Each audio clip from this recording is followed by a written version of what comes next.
Hi friends, this is Monica from Monica Gupta Fine Art, and today I'm going to draw some furry friends that have been roaming in our backyard and giving us great company during these quarantine days.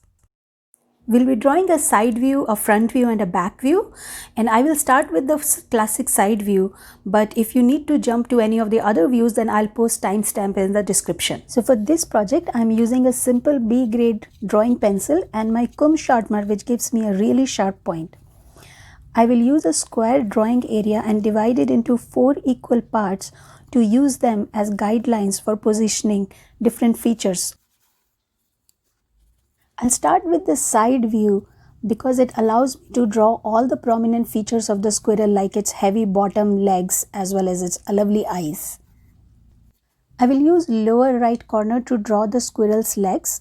The feet are very thin but very long. Note how they come almost halfway into the left and the right squares.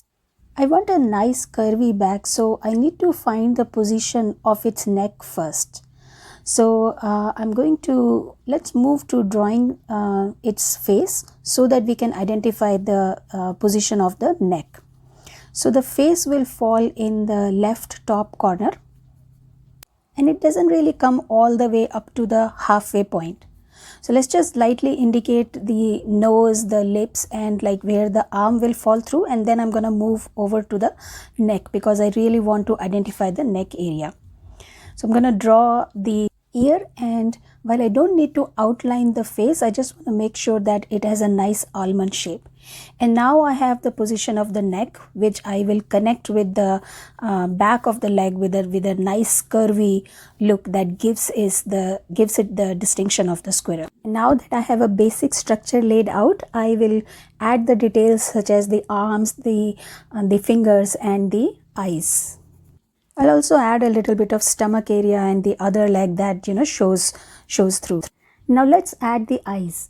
Eyes are a very prominent feature on a squirrel's face, so we need to make sure it is placed correctly on the face. It should appear somewhere halfway the length of the face. They are big almond shaped eyes, and I will leave a little highlight to give them a sparkle. Also draw lines for the eye socket because that gives it the characteristic bulging look in the eye. Now let's move on to the tail. And since it is very furry, let's not outline it. Rather, I will use hatching lines to indicate fur. I'll still draw a light line, curvy line to indicate the shape, but I'll prominently use hatch lines to indicate like the outlines of the tail. I'll use some dense lines to indicate the shaded area and use some light and spaced out lines where the light is falling. Finally, I'll remove guidelines and add some details such as a little peanut in its hands and fingernails, etc. I'll also shade this squirrel and I'll add at the end of this video, but let's first take a quick look at how to draw a squirrel from back or with a front view. So for the back view, I'll again start with a square and dividing it into 4 equal parts. Just like the side view, I'll draw the squirrel's back and leg in the bottom right, and since this is back view, the tail will be the most prominent feature. We will use the whole left side of the square to draw a nice curvy tail. I'm using a solid line here to make sure that I stay within the square, but eventually they will be replaced with hatched lines to indicate the fur, just like we did in the side view. Now let's draw the head and connect it to the torso. We'll draw ears and also a part of the face peeking through that gives us a chance to draw those beautiful black eyes again, only much smaller in size this time. I'll wrap it up with drawing arms and also the feet. Don't miss the eye socket because it will give the eye its characteristic bulge and make it look like a squirrel's eye even when we see just a tiny part of it. It can be tricky to draw arm and feet in perspective, so for that I'm just relying on my reference photo. Note that a squirrel has long feet, so we can draw it almost half the width of its body even in this back view. Next, I'll wrap it up by adding some shading and the hatched lines for fur of the tail. The tail is covering up the back, so let's add a bit of shading to the back as well. So this is how it looks like, and now let's take a look at what changes if we are drawing a squirrel from the front. Again, we will start off with drawing a square guidelines, but now the top of the squirrel body will sit on over the bottom half. So now this time we will only use the right half of the square. Let's use the same bulging lines for the bottom and an almond shaped head that sits just above the halfway mark of the square. Now let's draw both ears and connect the head to the torso.